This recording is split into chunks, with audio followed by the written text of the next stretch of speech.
Meu filho olhou para a parede de fotos da família e perguntou: por que a gente não está em nenhuma dessas? Minha mãe sorriu e respondeu: só colocamos a família principal. Havia 19 quadros, e nenhum de nós aparecia em nenhum deles. Eu disse: então a família principal que pague suas próprias contas. E minha mãe começou a gritar. Quando meu filho perguntou por que não estava em nenhuma foto da família, eu já sabia onde aquilo ia dar. Estávamos no corredor da casa dos meus pais, com 19 quadros pesados, dourados e prateados brilhantes, cada um como um pequeno emblema de lealdade a uma versão da família que não existia mais. Ele apontou para um deles, a foto de Natal da minha irmã de 2 anos atrás, e disse: por que a gente não está em nenhuma dessas?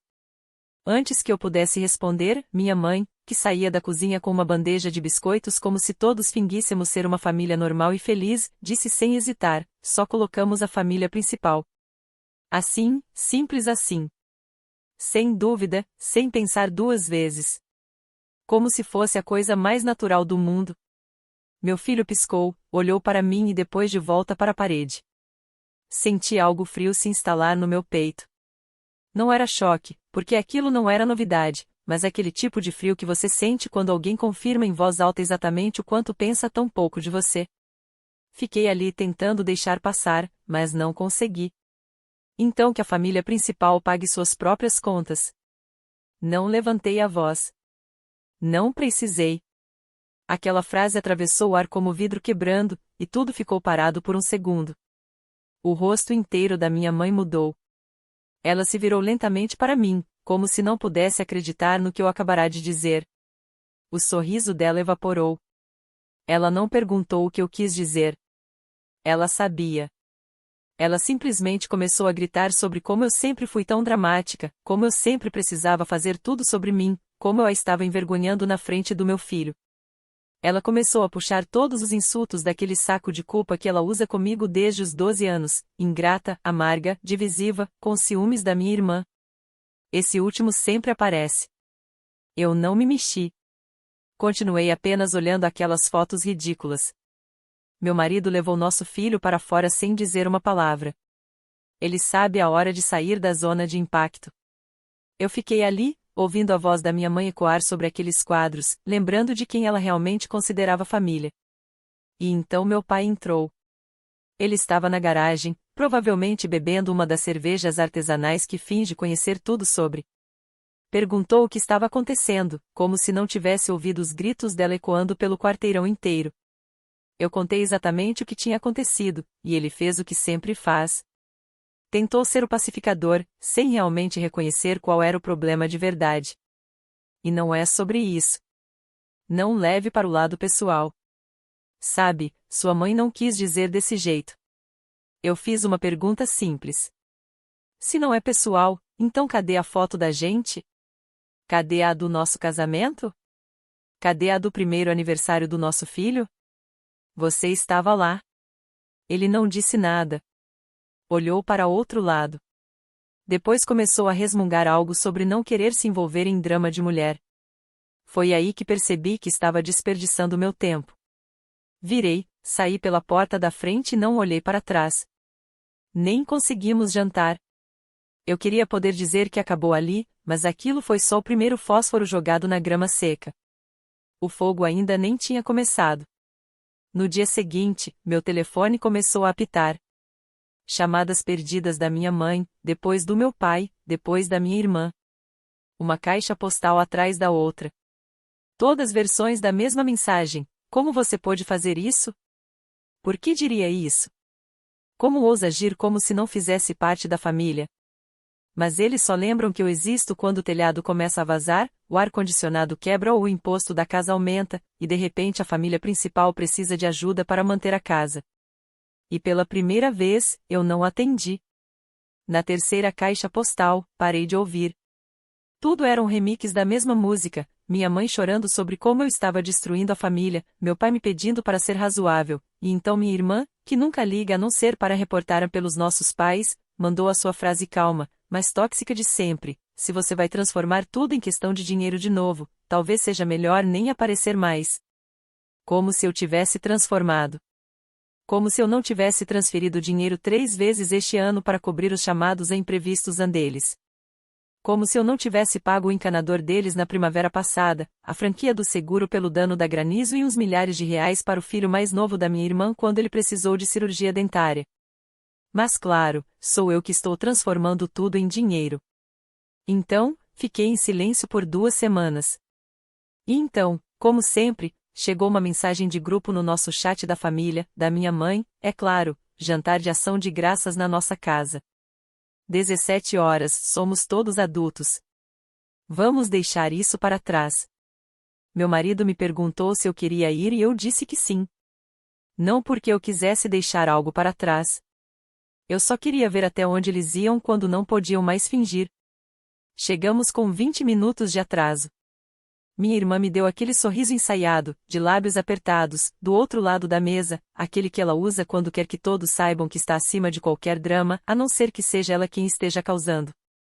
Minha mãe nem olhou para mim no começo. Só colocou um prato na minha frente, como se isso por si só já provasse que ela ainda era a pessoa maior. Ninguém comentou o que tinha acontecido. Então eu comentei. Perguntei se eles tinham pensado sobre a parede de fotos, sobre a forma como tratam meu filho e eu como se fossemos apenas parte do cenário, sobre como eu me tornei o plano B deles toda vez que algo quebra ou alguma conta vence. Minha mãe piscou para mim como se eu estivesse falando grego. Meu pai soltou aquele suspiro cansado e disse, vamos não fazer cena. E minha irmã? Ela tomou um gole de vinho e disse, sabe, talvez você devesse pensar em como isso está fazendo a mamãe se sentir. Ela não quis ofender. Eu ri. Olhei para aquela mesa, cada rosto educadamente sem coragem de ser honesto, e disse, eu não vou mais bancar isso. Silêncio. Minha mãe largou o garfo e dobrou o guardanapo, que é sempre o sinal. Então o show começou. Ela começou calma, desapontada, como se eu tivesse reprovado no exame final de ser uma boa filha. Depois escalou. Depois de tudo que fizemos por você, toda a ajuda que demos quando você voltou da Califórnia, sempre volta àquele único momento em que pagamos por você há 12 anos. Meu pai entrou em seguida, agindo como se fosse a Suíça. Ele não gritou. Nunca grita. Só me atingiu com aquelas indiretas passivas, do tipo, você mudou muito. Parece que o dinheiro subiu à sua cabeça. E então minha irmã entrou na conversa. Claro, deve ser exaustivo pensar que todo mundo quer se aproveitar de você. Essa foi a gota d'água. Eu disse, ninguém acha que você está se aproveitando de mim. Você está. Eu já paguei mais nesta casa do que vocês querem admitir, e cansei de fingir que não sou a carteira reserva que vocês procuram quando a família principal se mete em apuros. Minha mãe se levantou. A cadeira arranhou o chão com tanta força que fez as crianças da outra mesa estremecerem. Ela gritou que eu era cruel, ingrata, que não merecia fazer parte da família se não podia sustentá-la. As palavras exatas dela foram, se você sair por aquela porta, não espere mais nada de nós. Eu também me levantei. Olhei bem nos olhos dela e disse, perfeito. Finalmente, algo que ambas queremos. E então eu saí. Nem chegamos à sobremesa.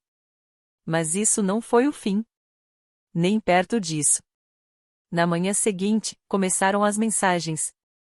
Depois, as chamadas perdidas. Depois meu pai ligou diretamente para meu marido, algo que ele nunca faz, para uma conversa homem a homem. Minha mãe me deixou 6 mensagens de voz em um único dia. Minha irmã começou a me marcar em fotos antigas no Facebook, como se ainda fossemos uma grande família feliz. Mas desta vez eu não entrei na brincadeira.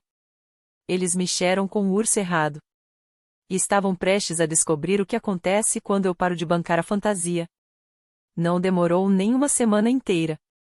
Eu estava no trabalho quando chegou o primeiro sinal, um longo e formal e-mail do meu pai, o que já me dizia que algo estava errado. Ele não escreve e-mails a não ser que seja algo sério, como reclamar no atendimento ao cliente ou pedir um empréstimo. Assunto: vamos ser racionais. Só isso já me fez rir. Dentro, havia um anexo em PDF com um orçamento de $6.842 para conserto do telhado e um parágrafo explicando que o seguro não cobria o valor total. O tom era educado, calculado, como uma proposta de negócio. Nenhuma palavra sobre o que aconteceu no dia de ação de graças. Nada sobre meu filho, a parede de fotos ou sobre como eles gritaram comigo. Só que normalmente não pediríamos, mas isso é sobre a casa. Não é pessoal. Com eles, sempre é pessoal. Eles só odeiam quando você diz isso em voz alta. Não respondi. 2 dias depois, surgiu um GoFundMe. Minha irmã fez. Ela não me enviou o link, mas ele era público. A página tinha uma foto dos meus pais na frente da casa, uma que tirei há 3 anos. Curiosamente, quando eu estava lá ajudando a consertar a cerca, a legenda dizia, ajudando nossos pais em um momento difícil. Vamos mostrar que eles não estão sozinhos. Rolei a página e vi frases como, eles sacrificaram tanto por nós e nunca pedem ajuda, mas agora precisam de nós. Garoto, ajude. E então veio o golpe final. Estamos fazendo tudo o que podemos, mas infelizmente nem todos os membros da família se envolveram. Alguns escolheram a distância em vez do amor. Eu nem precisei adivinhar a quem ela se referia. Sutileza nunca foi o forte dela. O que me chocou ainda mais foi ver meus primos doando. Vizinhos, pessoas que nunca saberiam a história completa. E nos comentários, uma mulher da igreja deles disse, não sei por que sua outra filha não pode simplesmente ajudar como antes. Espero que ela mude de ideia em breve. Foi aí que percebi que eles estavam jogando um jogo de longo prazo. Não se tratava apenas de dinheiro. Era sobre me transformar na vilã. E então piorou. 2 dias depois, meu filho voltou da escola e perguntou se a vovó e o vovô estavam bravos com ele. Perguntei por que ele achava isso. Ele disse que um dos colegas de classe comentou algo sobre a vovó estar triste porque a filha dela era má. Perguntei quem tinha contado isso, mas ele não se lembrava. Disse que talvez fosse uma das mães na hora da saída da escola. Eles estavam levando tudo para lugares onde não deveria ir. Naquela noite, cedi e enviei uma única mensagem para minha mãe, se quiser vir ao recital de inverno do Noah, é dia 15. Será bem-vinda se conseguir manter o foco nele. Ela não respondeu. Mas, menos de 1 hora depois, minha irmã respondeu. Parágrafos inteiros. Emoção demais, lógica nenhuma. Você virou as costas para eles. Está punindo quem te criou.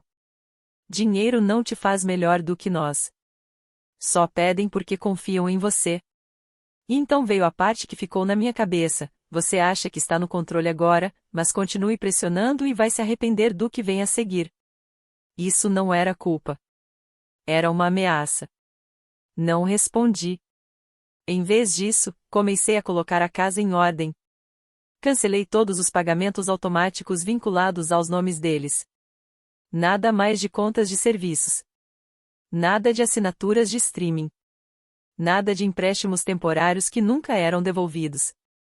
Saí da assinatura compartilhada do Costco, cancelei o plano familiar da AAA e me retirei como contato de emergência no consultório deles. Eles notaram rápido. 3 dias depois, meu pai tentou acessar uma conta conjunta antiga que havíamos aberto anos atrás, quando eles estavam refinanciando o carro. Na época, me ofereci para coassinar porque o crédito deles estava péssimo. Eu não mexia nessa conta há séculos, mas ele tentou acessá-la. O banco sinalizou e me ligou. Fechei a conta em menos de 1 hora. Naquela noite, começaram as ligações. Números desconhecidos, números bloqueados, depois uma mensagem de um número que eu não reconhecia, você já deixou seu ponto claro. Agora está sendo apenas vingativa. Eles nunca assinaram isso, mas eu sabia exatamente quem era. Então, como sempre, veio a publicação nas redes sociais. Minha mãe compartilhou uma citação bíblica sobre filhos de coração duro. Minha irmã postou uma foto da árvore de Natal deles com a legenda: algumas pessoas preferem guardar rancor a manter a família próxima. E então ela me marcou. Eu não reagi publicamente. Recusei-me a entrar nesse jogo, mas por dentro eu já estava cansada de fingir. Eles queriam tornar isso feio? Ótimo! Não faziam ideia de com quem estavam lidando quando eu parei de interpretar a filha quieta que sempre o salvava. Eles pararam de fingir no Natal. O GoFundMe continuava ativo. Adicionaram uma segunda meta devido ao apoio esmagador. E então postaram uma atualização agradecendo a todos que tinham ajudado a família nesse momento de crise. A mensagem terminava com a frase: Alguns escolheram se afastar de suas responsabilidades, mas outros nos lembraram o que é uma verdadeira família. Incluíram uma foto em grupo tirada na casa da minha irmã. Todos estavam lá, meus pais, minha irmã, os filhos dela, até alguns primos distantes que só aparecem por comida e fofoca familiar. Todos sorrindo como se nada tivesse acontecido. Eu não fui convidada. Nem sabia que eles todos estavam na cidade. Mas o que eu não esperava era ver meu ex-marido na foto. Fiquei olhando por um minuto inteiro até perceber que era realmente ele. Estava ao lado da minha irmã, segurando uma taça de vinho, meio sorrindo como se pertencesse àquele lugar, como se não tivesse desaparecido há 3 anos, fugindo da pensão e chegando atrasado 1 hora para nossa audiência de custódia. Mandei uma mensagem para ele: sério que você está passando feriados com a minha família agora? Nenhuma resposta. No dia seguinte, recebi uma ligação da escola do meu filho. A secretaria disse que a lista de contatos de emergência dele tinha sido alterada. Perguntaram se eu havia incluído o avô dele como autorizado para buscá-lo. Eu disse: de jeito nenhum. Descobri que alguém havia ligado para a escola se passando por mim. Deu meu nome, meu telefone, meu endereço, tudo. Depois pediu para adicionar ambos os meus pais como contatos autorizados para emergências do meu filho. Quase conseguiram. Quase. Mas uma das funcionárias reconheceu minha voz de ligações anteriores e ligou para confirmar. Dirigi direto até lá e resolvi tudo pessoalmente. Depois, mandei uma mensagem para meu pai. Não liguei. Nem perdi tempo com gentilezas. Só uma linha: se você tentar pegar meu filho pelas costas de novo, vou entrar com uma ordem de restrição. Ele não respondeu. Mas naquela noite, minha irmã postou uma foto antiga dela segurando meu filho bebê com a legenda: sangue é mais forte que o rancor. E então tudo ficou silencioso. Um silêncio um pouco demais. Foi quando chegou a mensagem do RH. Eu estava na minha mesa, tentando fechar a última semana do trimestre, quando vi o e-mail. Oi, Emma.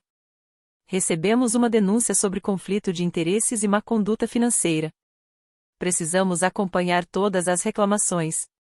Você pode ir à sala de conferências às 15 horas. Meu estômago caiu. Eu soube imediatamente quem era. A acusação era fraca. Um e-mail anônimo mal redigido. Alegava que eu estava desviando ilegalmente fundos da família e usando recursos da empresa para benefício pessoal. Eles até anexaram capturas de tela do meu histórico do Venmo, cortadas e fora de contexto. Metade das transações eram doações, a outra metade, pagamentos que eu havia feito aos meus pais nos últimos anos. Alguém vasculhou anos de registros financeiros para inventar uma mentira. Eu expliquei tudo. Mostrei recibos, e-mails, declarações de impostos. Nem chegava perto de ser verdade, mas me assustou. Não porque eu tivesse feito algo errado, mas porque eles estavam dispostos a ir tão longe. Meu chefe me chamou de lado depois. Disse baixinho que a empresa havia descartado a denúncia. Mas então acrescentou algo: talvez você queira apertar seu círculo. Quem enviou isso sabia muito sobre você. Eu sabia quem era. Naquela noite, reuni todos os documentos legais que tinha, papéis de custódia, contas bancárias antigas, cópias de tudo. Fiz backup de tudo. Enviei cópias para meu advogado e pedi que mantivesse arquivadas. Depois, chamei um chaveiro e troquei as fechaduras de casa 2 vezes. Marcas diferentes. Não dormi naquela noite, porque não se tratava mais de dinheiro. Não se tratava de culpa ou de reputação. Era guerra. Eu achava que sabia o que significava cortar alguém da sua vida. Pensava que era não ligar, não mandar mensagem, se afastar até que as coisas esfriassem. Mas aprendi que, quando você é a principal fonte de poder da família, aquela de quem eles dependem para dinheiro, ajuda e favores, eles não largam você assim tão fácil. Eles ligam, arranham, se debatem e ateiam fogo só para te colocar de volta sob controle. E quando nada disso funciona, eles tentam te destruir. Depois da manobra do RH no meu trabalho, depois da falsa alteração de contatos de emergência na escola do meu filho, eu parei de ter medo. Parei de esperar pelo próximo golpe. Sentei, organizei minha agenda e comecei a cortar todos os laços que eles já haviam enrolado em mim. Primeiro, me encontrei com meu advogado. Redigimos cartas formais de cease e de desist para meus pais e minha irmã. Cada uma documentada, certificada e entregue. Nada de contato, nada de mensagens por terceiros, nada de aparecer sem ser convidado. Nada de se esconder atrás de postagens falsas no Facebook ou contas falsas. Qualquer tentativa futura de se inserir na minha vida seria tratada como assédio e tratada legalmente. Depois, organizei minhas finanças. Troquei de banco, removi todas as contas compartilhadas antigas, cancelei cartões que eu havia disponibilizado a eles. Revirei senhas antigas e fechei contas que eu nem lembrava que existiam. Atualizei meu testamento, removendo todos eles de todas as linhas e cláusulas. Fui pessoalmente à escola do meu filho e fiz com que os nomes deles fossem oficialmente blacklistados de qualquer contato ou autorização de busca futura. Mostrei provas. Eu não estava mais brincando. 3 dias depois, comecei a receber mensagens de números que não reconhecia. Uma perguntava se eu realmente faria isso com minha própria mãe. Outra dizia, não se esqueça de quem te criou. Algumas eram insultos diretos. Então recebi uma ligação da minha tia, uma da qual eu não ouvia falar há quase uma década. De repente, ela queria conversar. Disse que estava de coração partido com o que ouviu e só queria entender. Eu não respondi. 1 hora depois, minha irmã postou capturas de telas de mensagens falsas, textos que eu supostamente teria enviado, cheios de coisas que eu nunca disse, escritos em um tom que nem era o meu. Ele legendou a foto. Às vezes, as pessoas fingem ser vítimas quando, na verdade, só estão irritadas porque não podem mais te manipular. Eu não me abalei. Não a confrontei publicamente. Não mandei mensagem. Tirei capturas de tela, adicionei ao arquivo legal que estava montando e segui em frente. Na manhã seguinte, o contrato freelance da minha irmã foi encerrado. Eu não denunciei. Alguém fez isso por mim? Um cliente dela que viu o que ela estava postando e não quis se associar àquilo.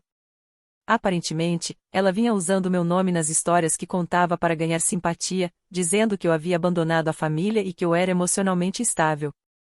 O cliente me encontrou online e me enviou um e-mail com o assunto. Achei que você deveria saber o que ela está dizendo. Não era mais mesquinharia. Era perigoso. Na mesma semana, descobri que meus pais haviam procurado uma antiga amiga da família, alguém com quem eu mantinha contato ao longo dos anos, e tentaram alertá-la sobre mim. Disseram que eu estava em queda livre, sendo vingativa, inventando coisas e tentando virar pessoas contra eles. Felizmente, ela não comprou a história. Ligou para mim logo em seguida e disse que nunca tinha visto 2 pessoas tão desesperadas para proteger sua imagem quanto meus pais. Foi naquele momento que percebi que algo tinha mudado. Eles estavam perdendo o controle e sabiam disso. Quanto mais eu os ignorava, mais eles entravam em pânico. Tentaram me alcançar pelo meu marido, pelo professor do meu filho, por uma amiga em comum do colégio com quem eu não falava há anos. Toda vez era o mesmo roteiro, só estamos tentando fazer as pazes. Ela está exagerando. Estamos preocupados com ela. Mas paz nunca foi o objetivo. Controle era, e eles estavam perdendo rápido. Então, terminei o que comecei. Saí da unidade de armazenamento compartilhada da família que eu vinha pagando sem perceber. Fechei a antiga conta poupança que meu pai abriu anos atrás para emergências. Até cheguei a conferir a escritura da casa deles. Uma vez eles me convenceram a coassinar um empréstimo para reformas. Quis ter certeza de que eles não tinham feito nada de suspeito usando meu nome. Não tinham, mas garanti que nunca mais poderiam. E então enviei uma última mensagem, não para eles, mas para mim mesma. Escrevi, imprimi e colei na porta interna do meu armário. Você não lhes deve paz. Você deve proteção ao seu filho. Você deve liberdade a si mesma. Não falo com eles desde então. Nenhuma palavra, nenhuma mensagem, nada. Meu filho não pergunta mais por eles. Acho que ele percebeu a mudança. Crianças sempre percebem. Meu marido anda mais calado ultimamente. Não por desconforto, mas porque, pela primeira vez, nossa casa está silenciosa do jeito certo. Não tensa, não em alerta,